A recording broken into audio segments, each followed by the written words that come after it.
Dear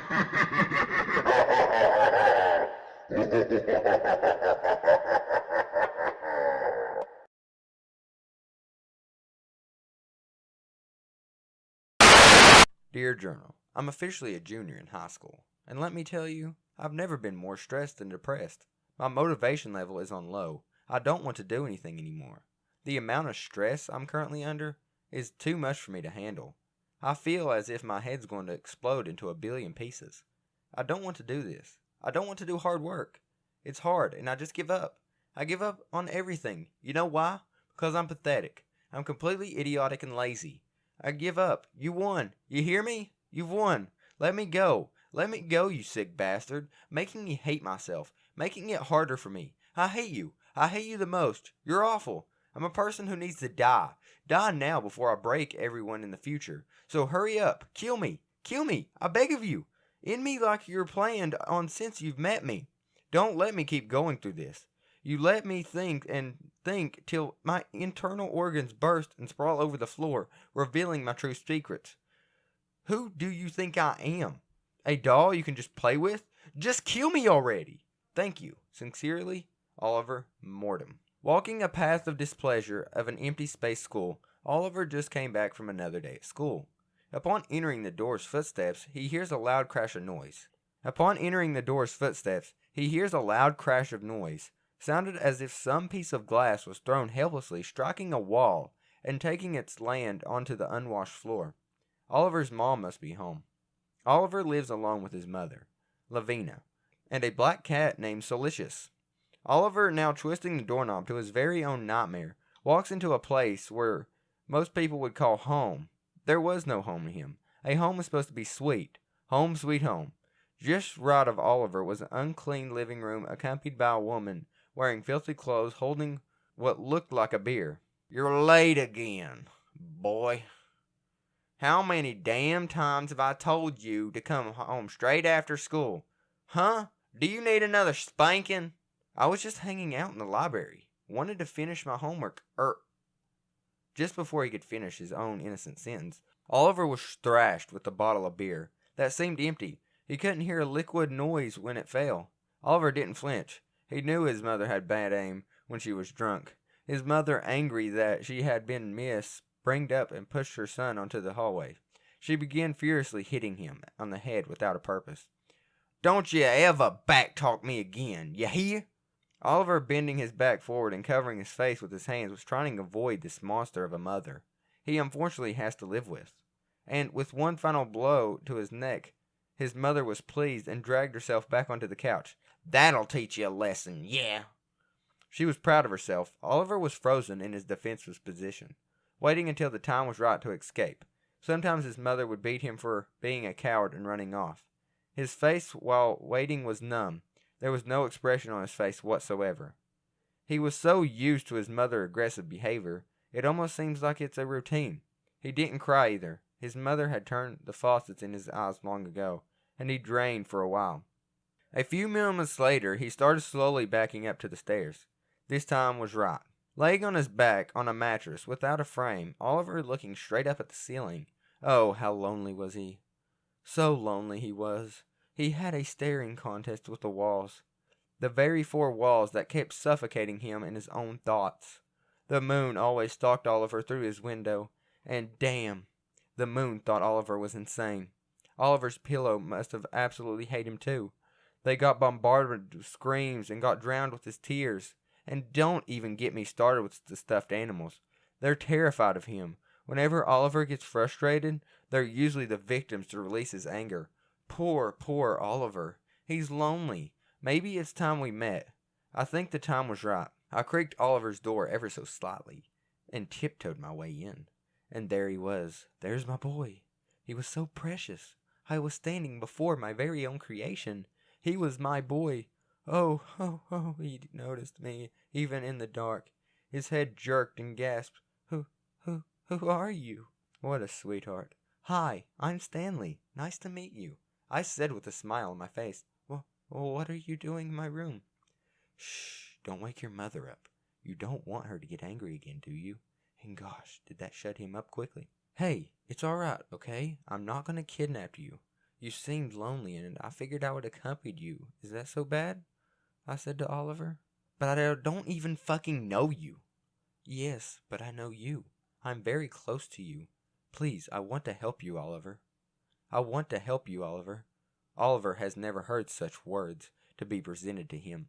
His whole life it was always, Oliver, can you help me? But now things were different.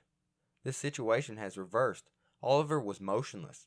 Those very few words were a summer day's breeze gently wrapping his body on the warmth and comfortness until he felt complete, no longer empty. He didn't want to lose such a rare occasion as this. He was desperate for a change. Hi, I'm Oliver. Nice to meet you too, he said, weary. I knew the time was right. It was a Saturday afternoon, and Oliver had just woken up. He allowed me to sleep on the floor next to him.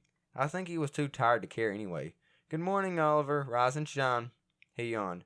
Good morning. Did you sleep well? I sure did. Floor's comfy. I haven't slept good in this month. I haven't slept this good in months. I don't know why I asked that question. I knew what his answer would be. Hey, I was wondering if you'd like to go hang out today, so I can introduce myself to more, and maybe you can tell me more about yourself too. I could sense a small spark of joy in his eyes. Oh, I would be happy to.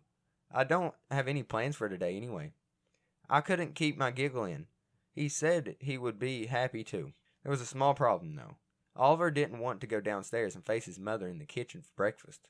We can just sneak out, Oliver. What? No way. My mother would kill me. Your mother doesn't care about you. She wouldn't even know if she left. It's okay. Maybe I was too harsh with this statement, but to my surprise, Oliver understood and agreed. Yeah, I guess you're right. Shh. Follow me, Oliver. I'll lead you to the way. And so I did. I told him the spots to step over to avoid creaking noise and swiftly led him out the door, without a sound. It was kind of strange in a way. Oliver just met me and is allowing me to do all these things already. I never imagined that it would be this easy. Honestly, I'm not complaining. This is great. I can't wait till we become friends, best friends. Oliver and I were walking to the park nearby his house. He lives in a small town, so it's easy to get around place to place. Once we arrived, we sat on a bench just outside the skate park, which, by the way, was pathetic, just only a few fall ramps. The bench was old and damaged. You could see all the cigarette burn holes and the writing of teenagers who seemed like they met my friends. One writing read, "Drinking cough syrup when you don't have a cough is ironic, because it's reality you're sicker than you thought." Oh, teenage years. They're so gullible and vulnerable. They let anyone do anything to them. That's why I'm with Oliver. So, what's your name again? Oliver asked me shyly. Stanley. The name's Stanley. Don't forget it now. All right. So, what do you want to talk about? A little about myself, but mostly more about you. See, I noticed the way you act, and you seem lost and confused. Am I wrong? I guess. How did you know that? I can just tell. I see all these kinds of things in people, you know? Sure, I guess, Oliver said plainly. Anyway, I'm the same age as you, 17. I'm studying psychology in school. I don't do many activities outside of school. I like to write poems and short stories, and I don't know how I feel. Like you were the one I could talk to, because I don't have many friends. All of my other friends left me. Did you enter your friend's house without permission and scare them in the middle of the night because then I would understand why they left you? Aren't you a funny one, and I'm sorry for that. I'm extremely awkward, and it's hard for me to socialize. I laughed in the inside. That was a lie. I think Oliver was starting to like me. It's only been day one, and he's joking with me. Teenagers are so gullible and vulnerable. Usually talking is boring. But with Oliver, I could talk all through the lands, up the hills, and even every leaf of the trees. My precious boy, he felt safe with me. He told me all these things he would normally hide, like about his mother. How he would stay up all night thinking, his journal writing, and him being lonely almost every day.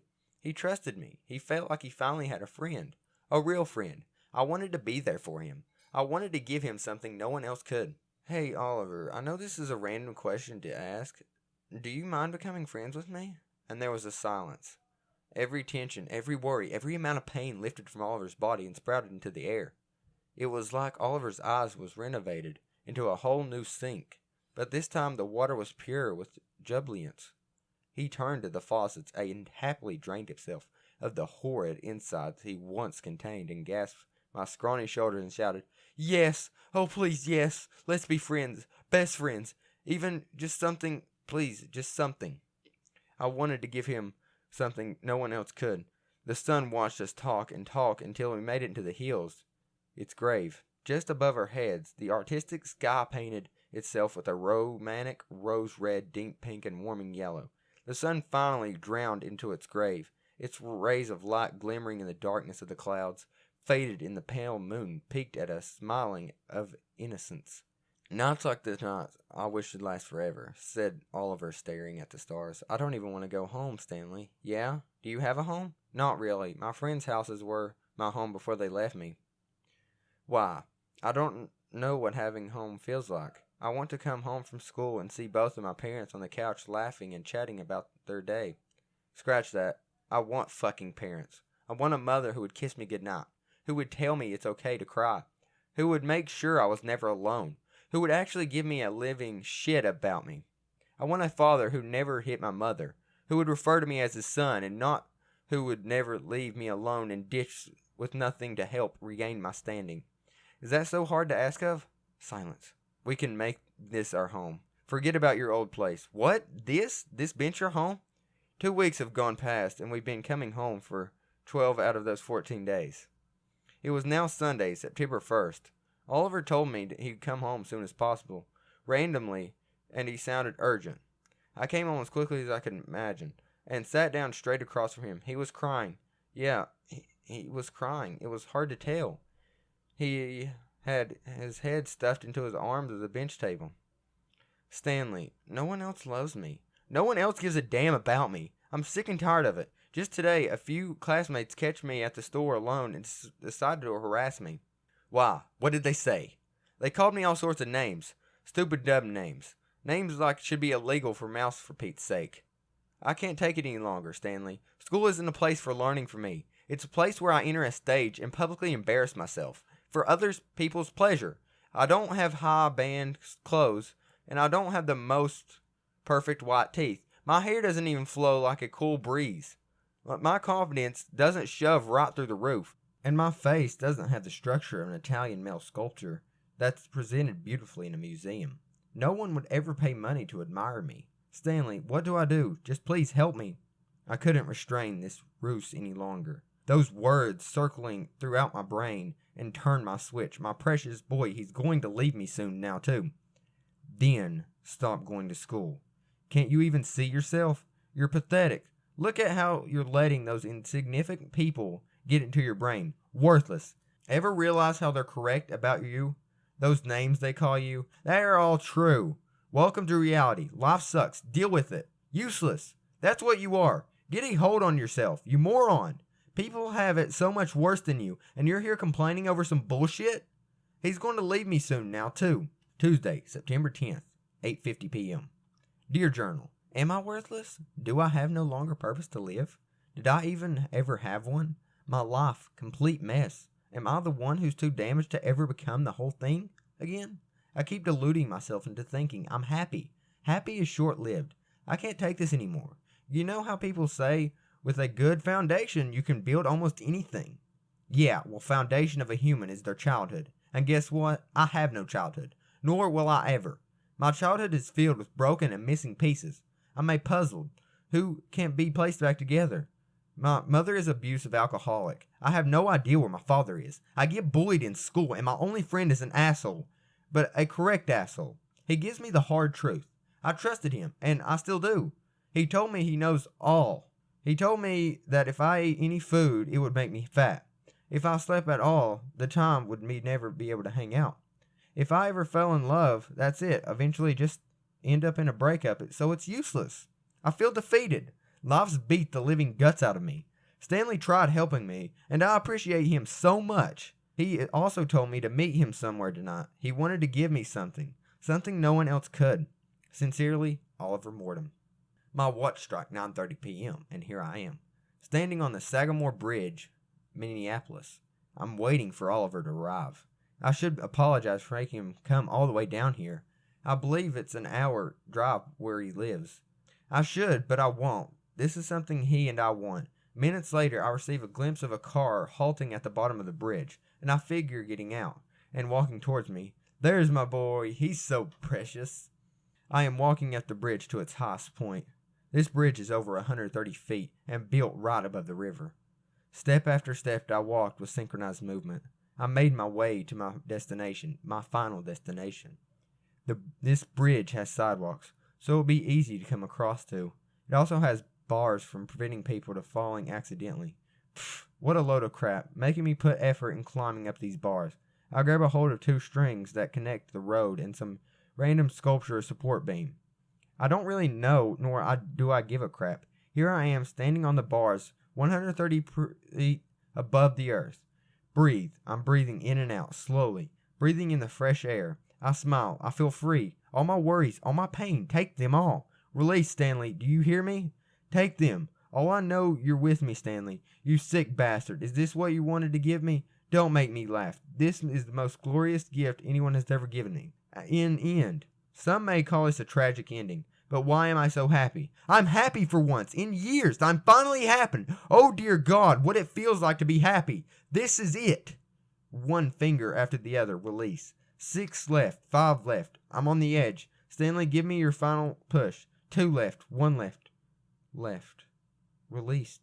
Thank you, Stanley. Thank you so much. With my last final breathing crackling. I stood and watched Oliver leave me. I knew he would leave me soon. I knew he would. He's so cute, I swear. I think he's one of my favorites. He was so grateful. I'm glad he liked the gift. He makes me giggle. Here's my boy. My boy. I write in my notebook. Red lights, sirens, screaming, crying. He was so young. Another poem for my collection. Thank you, Oliver. I had a marvelous time with you, and I'm happy you did too. But sadly, it's time for me to go. I'll see you around, Oliver. My gullible and vulnerable boy. I was walking Silicious down the park, so he could roam instead of trying to waste time playing with the dusty floors of his house. His black fur was filled with that stuff, and geez, he must take baths in that shit as well. I was strolling home for the day. I haven't been there for quite some time. Halfway there, and I see a girl sitting at my home. A new visitor? I make my way and sit next to this girl. She doesn't flinch nor move a muscle. She just kind of glares at me. What do you want? She snaps. Hi, I'm Stanley. Nice to meet you.